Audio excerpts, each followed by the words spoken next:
Fernanda Manhota, na sua avaliação, por que a ideia de repetir, eu não sei se, imagino que você lembre, tem em mente também a capa quando foi o Putin, né? Eu acho que até, se eu não me engano, o urso do Putin era marrom, né? E agora o urso polar, que é Groenlândia, enfim.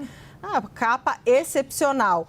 Por que você vê, né, o que diz essa capa?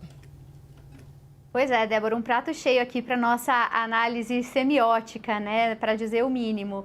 É uma referência clara, né, à figura de Putin, que acabou se transformando num grande meme da política internacional a partir dessa imagem e que resgata, Débora, uma espécie de narrativa sobre figuras de perfil autoritário, né? Então, o presidente Trump está sendo, de maneira caricata pela publicação, sendo tratado como uma figura autoritária, tal qual o próprio Putin. É interessante quando a gente pensa nisso, Débora, até levando em conta uma frase que gerou muita polêmica feita ontem durante o discurso em Davos do presidente Trump. Ele chegou a dizer literalmente, né, podem me chamar de ditador, às vezes é preciso que haja ditadores, né? Ele nem se pôs em posição de negar que em alguns momentos ele tem buscado centralizar poder, em alguma medida descredibilizar instituições. Ele, inclusive, ao dizer isso, reconhece que há alguma legitimidade, sob seu ponto de vista,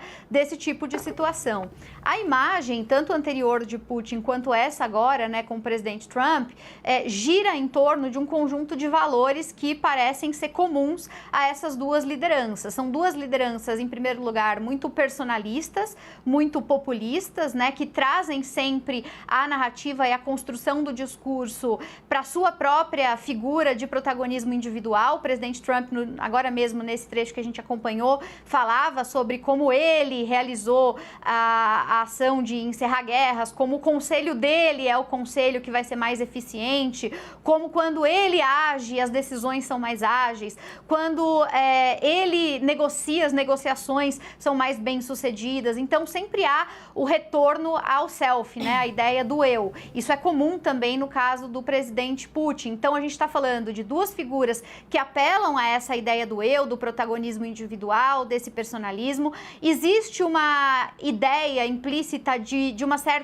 um apelo à virilidade, então a ideia de homens que tenham ações duras e que, portanto, são retratados sem camisa, como se fossem desbravadores, né, dispostos a fazer uso da força, da violência, dos recursos de poder. Então, isso aparece nas duas imagens de maneira, evidentemente, proposital.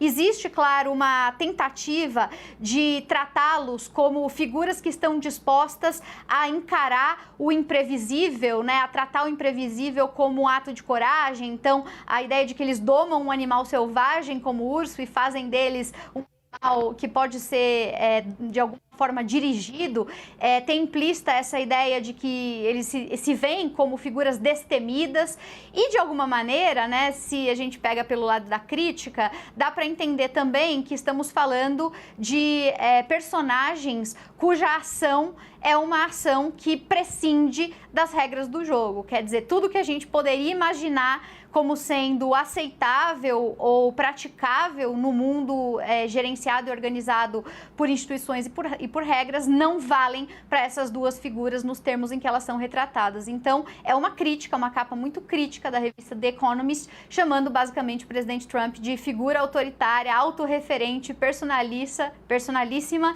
com perfil que se pretende viril, Débora.